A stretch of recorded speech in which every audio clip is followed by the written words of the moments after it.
TNTM The Show presents Talking Nerdy, January 2025, with your hosts, the Ambassador, Slay J, Pablo Gunner.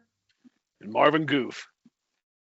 We're here to talk nerdy about all the nerdy things that have happened for January 2025.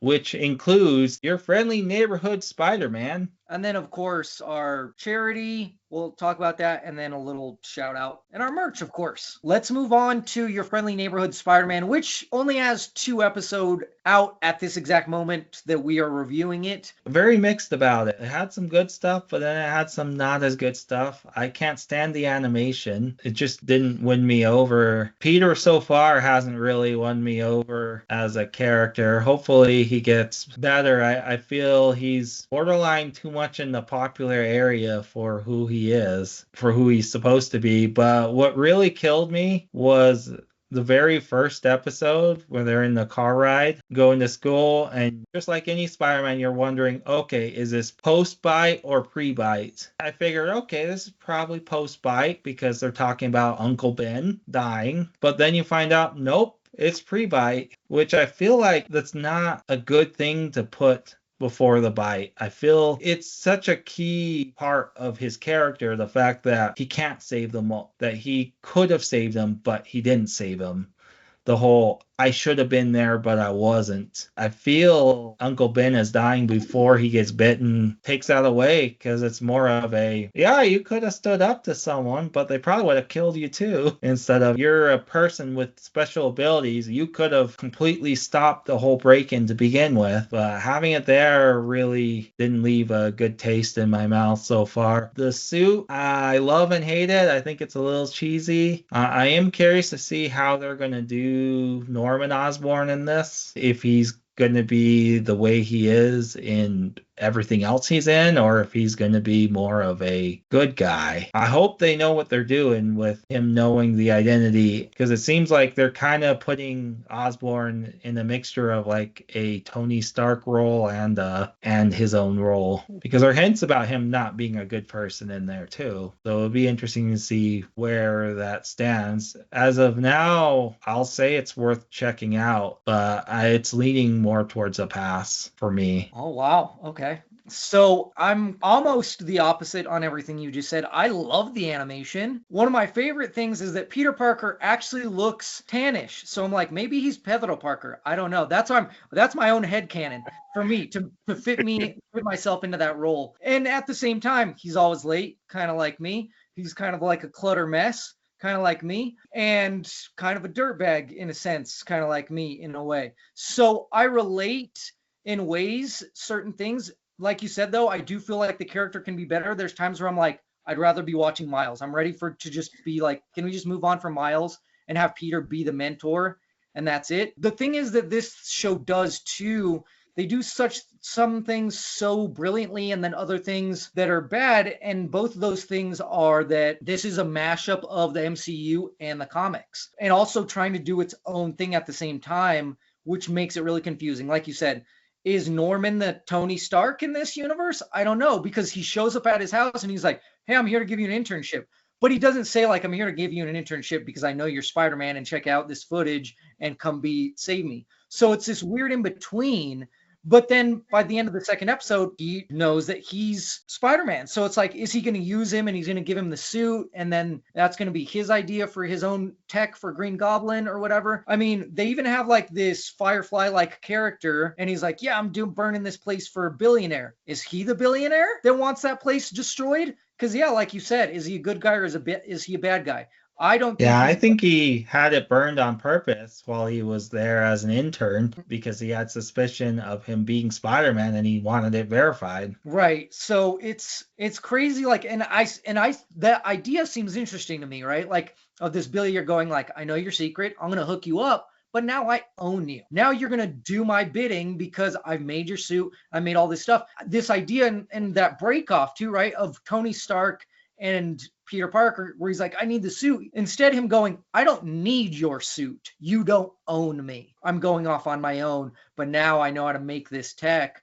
So thanks for the help, regardless. That stuff interests me. Like how they're going to, is it going to be a Dark Avengers thing where he's going to be Iron Patriot?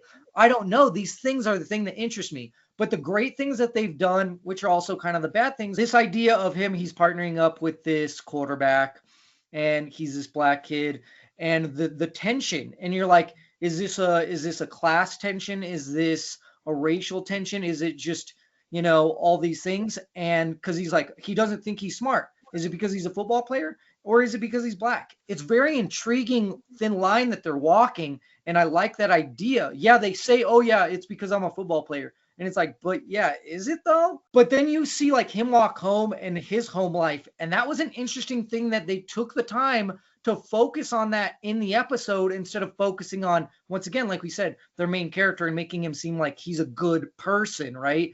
Instead they're focusing on him. And I go like, once again, why are we focusing on this guy when we could be focusing on Miles and that instead, because that would be cover both at the same time, right? But yet that growth and development, like right there, is so interesting.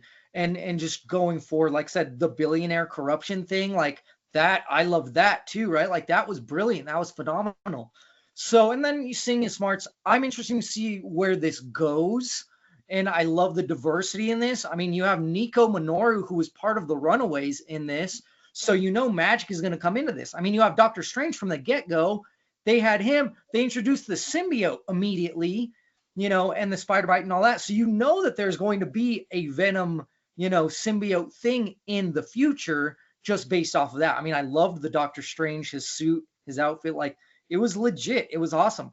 I love that. So yeah, there's a lot of strong, and then there's certain things that are weak.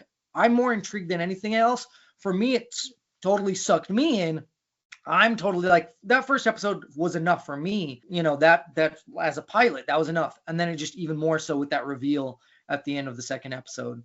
For me, it's a must see. I'm definitely for it. I'm very intrigued about the future. I'm really looking forward to that. It could go bad. It could get a lot better. We don't know. We'll see. So does it mimic a lot of scenes from like the MCU? Like I've seen some content on the internet where it's showing how he meets, I don't know who specifically, but it's like it mimics the Tony Stark scene in the Far From Home, or you know what I'm talking about, the Spider-Man movies. Civil War, I think it was. Yeah, a little bit. It does a little bit, right? Because like I said, he shows up to offer the internship, but he doesn't know yet, as far as we know, that he was Spider-Man yet. But like I said, next episode, he knows. So I think and from the leaks or like info that I've seen from others, like there is going to be a Civil War in this. So yeah, I think once again, it's a mashup of. I would like to see an animated Civil War. Do you think they're going that route? Mm-hmm. Oh yeah, for sure. Nice, because I want something that's just like the event. Mm-hmm. That'd be great. The movie was great, but that was more of like, oh cool, we're combining and we're gonna fight in this huge field when there's only 10 of us on each side, so I want to see the full thing, and I think an animated series would be great, kind of like Earth's Mightiest Heroes was great. Yeah, I don't think we'll see that. I think it might be a little bit better or might be a little bit bigger than the Civil War movie, but I don't think it's not going to be on the level with the actual comic book event. Right. Yeah, I'm just saying, like, maybe they can do like a runoff, like that's separate from the Spider-Man and it kind of intersects, but that's just hopeful wishing. That sounds more like something DC would do with an animated movie. True. Like the DC animated movies, they just lift events just because they can. They're like, why not? Yeah, Batman and the Turtles, sure. Flashpoint, sure. That's where DC kind of reigns supreme, is in the animated field, for sure. They do. I just hope to see a Ben Foster versus Ant-Man face-off,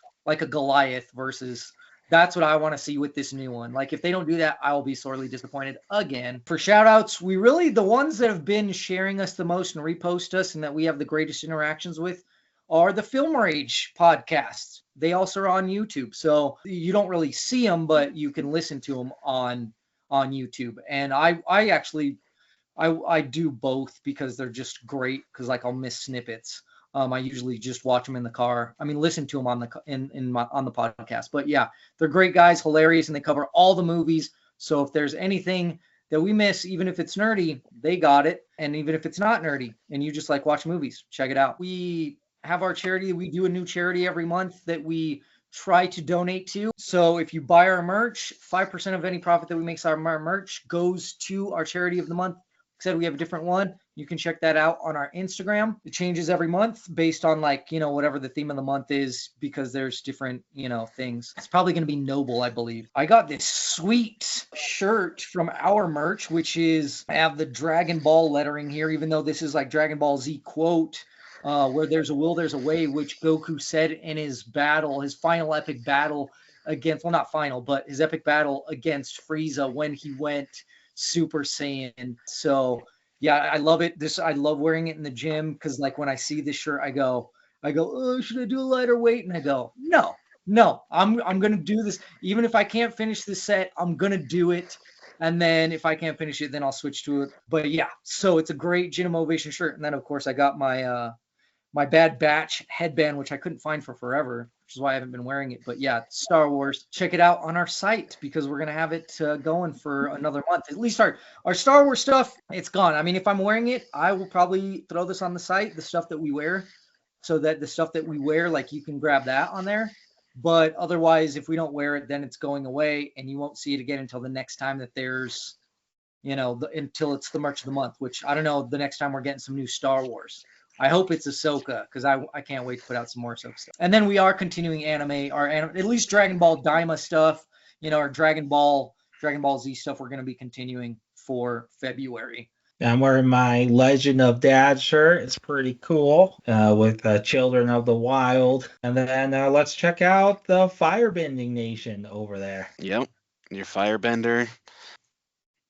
Even on the sleeve, it has the avatar. This is just for us, where you guys can find us. So there you go. If Pablo throws that up on the site, you can be a firebender, waterbender, airbender, and earthbender. I'll take the earthbender one. I have a shirt like that too. I love it. We got Marvin Goof over there in Samurai Troopers. Oh yeah. Or if you watched it back in the day, Ronin Warriors. Ronin Warriors, indeed. Definitely one of my first favorite animes of my life. So needless to say, this makes me very happy. That's it for us. Check us out at TNTM the Show. That's our website, Facebook, Twitter, Instagram, Tumblr, YouTube, X, Blue Sky, whatever, everything.